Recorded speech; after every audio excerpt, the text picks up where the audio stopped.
What's up, everybody? Welcome back to another episode of Comically Boston. Today's episode 95.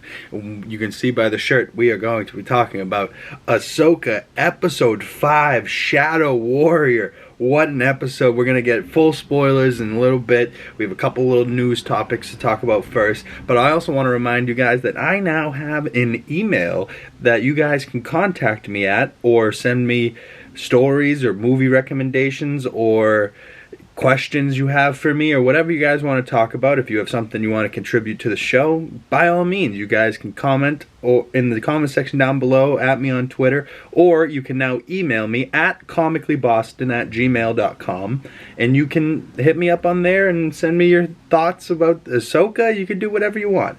You can send me questions, you can send me things you might want some advice on. I'm here for you guys. So if you guys want to contact me, my link will be down in the description below, and we can go from there. But before we jump into Ahsoka episode 5, let's talk about a few things. Spider-Man 2 for the PS5 with the Venom suit is going to be coming real soon. I think it's a little over 30 days. The month of October is going to be awesome because of that game. We're going to be able to play some really... I think it's the first two games, Spider-Man 1 and the Miles Morales game, I think are phenomenal games. So this, I can only imagine, is just going to step it up one further. But the people that are working on the Spider-Man 2 game have now moved on, so that means the game is probably done, and they've moved on to the Wolverine game, which I am super excited for.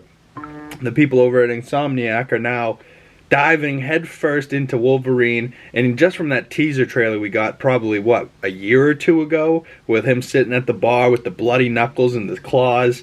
It's a great concept for a game, right? Great character to be behind, a great character that we want to play as, but it needs to be gory, it needs to be violent. We want to be able to dismember people, kill people. Obviously you're gonna have to, because you got metal claws in your goddamn hands. You're not just a guy that can web people up and swing from buildings. You're a guy that just grunts and rips shit apart. So I'm excited for that game. I hope they don't go kid friendly with it. I hope they dive, deeper into the adult range of shit, because adults like the game too, and not everything needs to be for the kiddos. Speaking about Marvel though, Marvel Studios' The Marvels, coming out November 10th, is going to get its IMAX release. I know for a while it was fighting with Dune 2, but now Dune 2 has been delayed, so now The Marvels gets to have its IMAX run. Will I see it in IMAX? Probably not. I don't think it is required IMAX viewing. I was 100% going to see it in IMAX for Dune Part 2. But, this movie, a lot of people are like, I don't want to see Brie Larson, don't care for Iman Vellani, I think the Miss Marvel character's ass, like a lot of people are fucking hating on this movie. I don't, hate it. I don't necessarily love it. I'm kind of somewhere in the middle, but I'm optimistic to like it. You know what I mean? I'm not somebody that's just like hating things before it even comes out. I'll see it before I say I hate it or not. But, I don't hate Brie Larson or the other two women. So just from the trailers alone, I'm interested. I'm curious to see the concept. Reports have also came out that this movie will be like an hour and 38 minutes long, which, I'm not mad at. A shorter, get it over with type of movie. You can get in, get out, and it's not 3 hours later, Oppenheimer, like people that saw Oppenheimer multiple times in theaters. I saw it once, and I'm a movie guy. I don't know if I could do it in theaters multiple times, 3 hours. Now, when that movie eventually comes out on streaming or whatever, yeah, I'll probably watch it then a couple of times, but I can pause it, go to the bathroom, get a drink, come back, I'm that type of guy that can pause a movie and come back to it. Some people are like, no, if I started a movie, I have to sit down and watch the whole thing through, which is probably the correct way to watch a movie, but when you're at home, you can do whatever the hell you want, so I think COVID ruined that for me. I can now pause stuff, come back 2 hours later and be like, oh, cool, unpause and keep it going. But let's get into Ahsoka. Holy crap, this episode was amazing. Episode 4 left off with Ahsoka seeing Anakin. We weren't sure if it was a ghost Anakin or what, But it's Anakin, oh boy. Yes, it is. And he is probably the Shadow Warrior, where the title of this episode is referring to. But maybe the Shadow Warrior is Ahsoka, you know? Maybe it's somebody else entirely. But the main focus on this episode was definitely the relationship between Ahsoka and Anakin. And they start out in the world between worlds. And technically, the episode starts, Hera lands on Cetos and is looking around, can't see anybody. They hear a noise, they walk over, it's Hu Yang grieving, holding Sabine's helmet. You know, so Sabine's helmet wasn't lost in the woods like I was saying last episode. Hu Yang found it, he's holding the helmet, and he's like, I told them to stay together. They never listen. They never listen, you know, and you're like, oh, they never listen, they're Jedi. That's what they do. They disobey orders because that's their job. And then it cuts to the title, Shadow Warrior, episode 5. And then we cut back to the world between worlds for Anakin and Ahsoka's conversation. Anakin is here to finish her training. She's like, isn't it a little late for that? And he goes, it's never too late to learn snips. For people that watch Clone Wars and Rebels, this was such a great episode. But it's also an episode, like, if you didn't see that stuff, it kind of fills in all the gaps. Everything that you need to know about Ahsoka and Anakin's relationship, you know, everything you need to know about what happened to Ahsoka, what happened to Anakin, and we still really don't know what this world between worlds is or what this interaction was, but we know that they had it. And we know that it definitely was happening because Jason Syndulla was outside, you know, where Ahsoka fell, standing there and like, Mom, can you hear it? And she's like, the waves? And he's like, no, the lightsabers. Like, you can hear, he could hear through the Force the lightsabers, and so could Hera after a second of standing there. So, is Hera Force sensitive? I don't know, but Jason definitely is. So Anakin sparks up his lightsaber, and he's like, here's your lesson. Live or die. And she's like, I won't fight you. I've heard that before. And either he's referring to Luke saying that to him in Return of the Jedi, or he's referring to probably Ahsoka saying that to him in one of the episodes in Rebels, because Darth Vader and her had a fight. Just the writing, like Dave Filoni, man, he really killed it. Some of the visuals in this episode, even just how the world between worlds was, like this clear path, but you could still hear his like heavy footsteps. Oh, like it was so good. But they start fighting, and then it cuts back to Hera and is listening into the waves with Jason, and Carson Teva goes, Senator Organa, it can only buy us so much time. So I'm like, oh shit, a little reference to Leia. Obviously Carrie Fisher's not going to be in the show because she's passed, rest in peace. But, you know, they mention the legend, and then they go back and you see Ahsoka fighting Anakin, one blade versus one blade. And then he goes, I haven't taught you everything. Slices the floor out between her, and then she just falls. And the transition between the clouds, and all of a sudden they're in like this dust battle. Almost, you know, if you remember one of my favorite shots from the video I made in Attack of the Clones a couple weeks ago, this dusty shot with these guys, the clone troopers walking up, and you just see blaster bolts flying through the smoke, and that's like what's illuminating it. We cut to a live action Clone Wars with Anakin and a young Ahsoka. Young Ahsoka is played by the same girl that played young Gamora in Infinity War, and she was just in Barbie. So now she's grown up a little bit since Infinity War, but she's now also playing Ahsoka. So that's just amazing that this you know girl has just been keep getting these crazy parts about these younger great actresses, right? She was a younger Zoe Saldana, now she's a younger Rosario Dawson.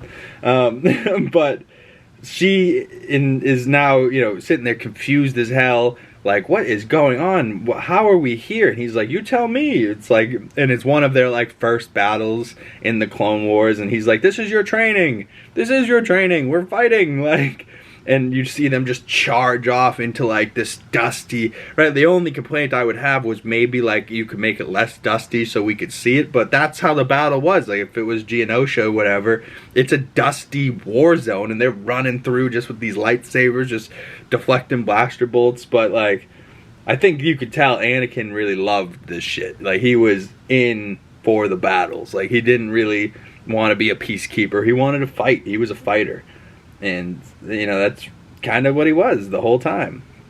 But then, you know, we cut to after the battle, and Ahsoka's like sad, like, we lost so many. He's like, yes, but we need to keep going, like, and she's so sad, you know, and they have their conversation. Anakin looks great, you know, I don't know if this is fully de-aging or what, but he looks great. The costume is like exactly what he wore in the Clone Wars series, you know, like, oh man, like, this show is doing so much, like, good shit. And then he has like a heart-to-heart with Ahsoka, and he goes, he goes, you know, you're my Padawan. And he goes, we're supposed to be peacekeepers, but for you to survive this war, I need to teach you how to become a soldier. And she's like this young kid, and he's like, listen, you either fight or you die. That's like your options right now, because we're in war. So Ahsoka isn't your traditional Jedi. She's a warrior. She's the Shadow Warrior, you know, she's a gangster. But so then, you know, they have to go back into battle, and this great shot, Anakin walking into the battle, there's explosion in the background, there's clone troopers on either side, and he's not even like running, he's not even scared, he's just got his lightsaber to his side, and he's just walking, just gonna win this battle, you know, just strutting his stuff into fucking battle. And then all of a sudden, you see like little glimpses of Darth Vader holding a red saber, and it's like cutting back and forth between Darth Vader's silhouette holding a red saber and Anakin holding his blue saber. So like maybe that's saying that, yeah, this guy's got this evil in him and this fighter in him to destroy and kill other things in wars. Or that's just like Ahsoka seeing, oh god, he's been having this dark side in him all along. So who knows, but great visuals from Mr. Dave Filoni there. Then we cut back to Hera talking to Hu Yang in her ship, and she's like, "What?" And Carson's like, "We're gonna run out of fuel," and she's like, "Do the sweep again." And she's sitting there like, ah, God, he's right. We're like not supposed to be here. Hu Yang's like, I'm surprised that the senators said to come. She's like, we didn't. We're here because I came and I disobeyed orders. And he's like, of course. And she's like, where are they? People don't just disappear. Hu Yang's like, well, you know, never know what to expect, especially with Lady Tano. She had a great master as well, and she was like, what was his master like? And he kind of pauses and just kind of looks at her and goes, he was intense, you know, like talking about Anakin. He's Darth Vader, you know, like, how do you say that to somebody, really? You know, so that means Hera doesn't know who Ahsoka's master was. That's, you know, some information she might want to share one day, who knows?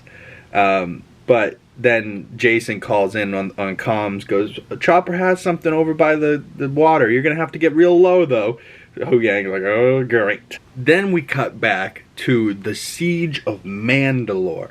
I can't believe we're seeing a live-action Siege of Mandalore. Like, this is something you can see all of the entirety of in Clone Wars and Rebels, and Bo-Katan, and Maul has the Darksaber sitting on the throne of Mandalore. Like, it's a crazy arc in Clone Wars, and he's just kind of like just dropping us into little moments, and you see Ahsoka absolutely whooping fucking ass in Mandalore against Mandalorians, and you see this guy with the red helmet with the spikes, kind of like Darth Maul's spikes. Wild to see, but she whoops Mandalore ass, and then we hear, good job, Commander Tunnel. And who do we see? Fucking Rex. Live action Rex. He doesn't take off his helmet, so it's probably just a stunt guy with Tamora Morrison's voice. But either way, we see a live freaking action Rex, which for all the fans of Rex out there, they're probably hyped as fuck. I know there's a lot of people out there that love Rex. But then Anakin walks up, and you know, and you get this visual of Ahsoka looking up at Anakin, and it's just picture perfect, side by side. This is Clone Wars. Like, this is what happens. Like, this is them. And it's so great to see them back together again, even though Hayden Christensen never really had an Ahsoka, but now he does, you know? Like, I love to see him back in the role. And I think he looks great as Anakin this whole episode. And definitely showing the sides of Anakin. Like, oh yeah, he was this great Jedi that we loved beforehand, but then he has that dark side that we know he falls into. You know, we see a slightly older Ahsoka now, and she's talking to Anakin, and he's like, I've never been here before. And she's like, this is the Siege of Mandalore. And he's like, this is some intense shit. Like, this is a big fucking battle. And she's like, we've already split up at this point. Like, you're fucking Darth Vader at this point, motherfucker. You know? Like, like, oh boy. And she's like, implies that, you know, if I'm everything that you are, fucking, does that mean I'm your bad side too? Like, you become Darth Vader? And he's like, is that what this is about? And then, like, he goes, incorrect, you failed. Back to the beginning. And he pulls out the red saber. He's like, you either live or you die. And he fights this young Ahsoka for a quick second on Mandalore, and then tosses her back into the world between worlds. And then you see Rosario fall, and it's like, oh my god, the transition. Like, you could tell that this is supposed to be Rosario's conscience this whole time, but she's living the different ages through memories and flashbacks in this world. But like, it's so crazy to think about in concept, but it, you know, I think it works great. And then, you know, we get this great battle between Ahsoka and Darth Vader Anakin, you know, but it's like still Anakin, but you could set, he's got the Sith eyes, he's got the red blade, and Rosario really has to hold her fucking own, but she does. She ends up disarming him, and like they have this great conversation throughout. You see the Sith eyes on Anakin here. Oh, it just looks so good. Like, I don't know, people probably will, oh, his face looks terrible. I don't see what they're seeing. I think he looks fucking great. But the best part to me was right before she disarms him, she like has the blade up to his throat and like kind of leans in for a second. You could see that she almost has yellow eyes, and you're like, we always knew she had some badass in her, but damn, Ahsoka's got like some Vader in her, some Anakin. Like, he was her teacher, and he definitely made her a soldier, but I don't know, she's somewhere in the middle, I think, and I think that is more prominent towards the end of this episode. But I loved this meme I saw, because Ahsoka doesn't kill Anakin in the world between worlds, puts down the blade, throws it, and goes, I choose to live. And somebody put up this meme of Ice Age with Sid the Sloth. No thanks, I choose life. So Ahsoka goes, no thanks, I choose life. And then goes back to living, and Anakin goes and kind of like steps back. You can see him kind of like put his head down. He looks back up, and he now has his baby blues again. The Sith eyes kind of disappeared, and he goes, there's hope for you yet. And he kind of looks off, and you hear a crack of lightning. And Ahsoka looks, and by the time she looks back, Anakin's gone, disappeared, and water starts to fill up. And all of a sudden, submerges Ahsoka, and then we see her in the water. She gets pulled up onto the Ghost into Hera's ship. And as Ahsoka gets pulled out of the water, the only thing that she's saying is, Anakin, Anakin, right? So she's still thinking she's there, but she's not. Ahsoka runs up, sees Jason, they hug, she's talking to him for a second, he's like, I heard you fighting, I heard the lightsabers, who were you fighting? And I wanted her to just be like, my master, like, but she was just like, you heard that, huh? Like, so Jason is 100% a Jedi, probably the apprentice that Ahsoka should have, but she chose Sabine, and Sabine is with the bad guys currently, which is no bueno. But they have to figure out what happened here, because the only thing they have is this ball that's cut, like the orb that was the map is cut in half, which we saw Baylan do in the last episode, but Ahsoka had already fallen at that point, so she doesn't know what happens. So she kind of goes, we can maybe Sabine left a memory attached to this when she was holding it, because the last time Ahsoka saw Sabine, she was holding that orb, and she told her to destroy it, so she got to figure out what happened. So Ahsoka kind of walks up to the area and just kind of starts listening, and you know, she can sense the whole memory of what happened here after she fell through Sabine's like memory, which is kind of like Cal's Force sense echo in Fallen Order and Jedi Survivor. So she kind of has that ability. So like, Ahsoka's bad fucking ass, and we see later in this episode she's kind of got the abilities that Ezra has to talk to animals type of deal. Maybe not as much as Ezra, but she talks to the fucking Purgles, but we'll get to that in a second, because she senses the whole memory, and then she looks up. Actually, right before this, when Hera sends Jason away, because Jason's trying to talk to her about where she was, and he's trying to find out some Jedi stuff, she goes, "Oh yeah, will you show her the ship?" He's like, "I've seen a starfighter before." And Ahsoka's like, "A Jedi starfighter?" And he's like, "Come, I'll show you the training room." the training room? Will you train me to be a Jedi? And Hu Yang's like, no. Do you know how to build a lightsaber? Yes. Will you help me build one? No. You know, like, just he had a great little interaction with him there. But, like, I really am starting to love this Jason character. I think I just see Kanan in him. I would love to see Kanan in some Force Ghost or something. The Wolf, you know, I'd love to see Kanan somehow, some way by the end of this. You know, just for Jason, you know, just meet his dad for once, you know, or like just for Hera to get Jason, or to get Kanan back, or Caleb, whatever you want to call him. We knew him as Kanan, but he's also Caleb Doom. You know, if you know from Rebels, you know, if you know.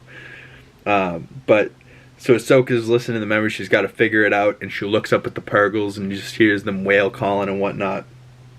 And meanwhile, Mon Mothma is on holo call with Hera, and she's like, "You have to report back to the Senate with Ahsoka, or you could be permanently suspended. You need Ahsoka to talk on your behalf and tell us what you ran off on, or you might be permanently suspended." So Hera's like, "Fuck, I don't know if she's gonna come." And then, you know, they hang up the call, and Ahsoka walks in and goes, "I know how we're going to get there." And she's pretty much just talking about the Purgle. So they fly up in the sky to go towards the Purgle. They're like flying through, there's all these Purgle flying. It's so great to see these space whales. They go to Carson, "Hey, buy some time." So he's up there talking to these 3 big ships and trying to buy time as best as possible. Not really working, but he's like, "Okay, you're not going to believe me even if I told you what they are doing." And her plan ends up working out, but Ahsoka steps out on the ship again, but now she has white robes, which is much like the very last opening scene of, or closing scene of Rebels, the season finale of season 4. And she's got this white cloak and a staff, and she's much like Gandalf in Lord of the Rings. He's Gandalf the Grey, and then all of a sudden he's very wise. After we think he dies, he's not dead, and he comes back wiser and more powerful as Gandalf the White. So now this is Ahsoka the White, very wise, powerful Jedi. She reaches out to talk to the biggest Purgle, which he is massive compared to scale-wise to the rest of them. He is huge. And Ahsoka reaches out, doesn't touch him, but reaches out with the Force and kind of communicates with this goddamn Purgle, and the thing opens up its mouth. I was like, oh man, I thought they were gonna, the tentacles or something was gonna grab the ship and they were gonna go. No, she's along for the ride in this thing's mouth, and the thing opens up his mouth, and she like knocks on the window, looks at Hu Yang, goes, "Fly in there," and he's like, well, get in here, would you? This is going to be disgusting. Like, we're in its mouth. We don't know what will happen. And he's like, "So, are you sure he's going to take us to Sabine?" She's like, "I have no idea. I have no clue where we're going to go. I have no clue if this is going to work. But, hey, I'm along for the ride." You know, and you're like, what the fuck, Ahsoka? Like, you should have more definitive what's going to happen. So we really don't know. This Purgle could take him somewhere else entirely. But, hey, as far as we know, they're taking off, and she's heading into the other galaxy where Ezra and them are. But we really don't know, because Ahsoka doesn't know. She wasn't very sure. So. But Hera does not come, blames Jason, says, he's too young to jump between galaxies, but may the Force be with you. And then Ahsoka is kind of grinning, smiling, and the hyper whales power up their little tentacles, and poof, you blast off into wherever the fuck they're going. The other galaxy, somewhere, who knows? But that's the end of the episode. The credits play, that great music. Once again, this whole episode, I gotta give it to the Dave Filoni, the composer of this episode. The music sounded so good every time the lightning crashed, and you got that little flicker of Vader, and he's like, "Oh, you lack conviction." I'm almost positive there's a part in one of the movies where Darth Vader says, "You lack conviction," and it's so good. And even if it's not in one of the movies, I'm pretty sure it's in the Battlefront 2 video game. It's one of the lines you can say as Darth Vader: "You lack conviction. Your lack of faith I find disturbing." You know, like, Darth Vader's got James Earl Jones. Such great lines as Darth Vader. But seeing Anakin back in this episode was so freaking good. So cool. They were showing this episode in some theaters. I would have loved to see this episode in theaters, but either way, I watched it twice last night, and you know, I was reviewing it this morning as I was getting ready here. But I am so excited to see episode 6, more of the show. I love that there hasn't really been a side quest at all in this show at all. Maybe you consider this episode a side quest, but I think this is a main storyline all the way through, because by the end of the episode they're still continuing the story, but Ahsoka just died and somehow came back, or whatever happened there. She had her final lesson with her master, and he said maybe there's hope for you yet, so maybe she's got this new fire in her that she's ready to go and fight. I don't know, but I'm so excited for episode 6. We got 3 episodes left, 6, 7, 8. 3 more weeks of Ahsoka. Are you loving this show? Comment below. Email me at ComicallyBoston if you want to talk more about Ahsoka. I would love to hear from you guys.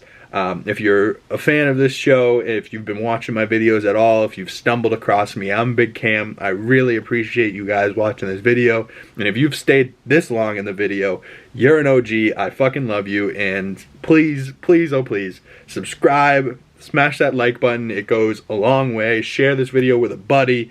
You know, do whatever. I really appreciate the people that support this channel. I would love to make this channel big enough one day that I can make it a community and make it all about you guys and talking with you guys, helping you guys through your problems. You know, I might not be the best person to give advice, but hey, I've been through a lot of shit myself, and I like to stay optimistic. So, you know, even if you guys just need somebody to talk to, you know, share your trauma with, and, you know, just get it out there so it's out. It's not just locked inside. I'm here to listen, you know, I'm here for whatever, but I'd love to talk to you guys more, whether it's about Ahsoka, Marvel, or whatever. I'm here for you, so feel free to comment, DM me, email me at ComicallyBoston, but I will see you guys in the next video. We'll be talking about Ahsoka more. We got another episode 96 next week, so we're closing in on 100 episodes of Comically Boston. I can't believe I've filmed that many episodes.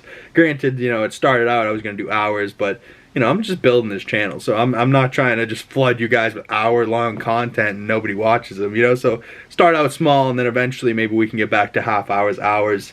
I got my buddy Jake Pilla, the Gorilla, fighting this weekend for the title. Shout out Gorilla Crew, shout out Gorilla. He's gonna do the damn thing. I fucking love that kid. He's working his fucking ass off, so I'll be there supporting him Friday night, so send him love. And, you know, maybe we'll get him on the podcast soon to talk about his experience in the fight game and coaching and jiu-jitsu. And maybe we'll get our friend Renee back. You need her to talk some shit. So I love her so much. She's hilarious. So maybe we can get her back on to talk soon. But I will see you guys in the next video. We also have Blade 2 coming up soon in a review, just briefly. I think it's better than the first one. I actually really enjoyed the second one. So comment below your thoughts on those movies, and I'll see you guys in the next video. Peace.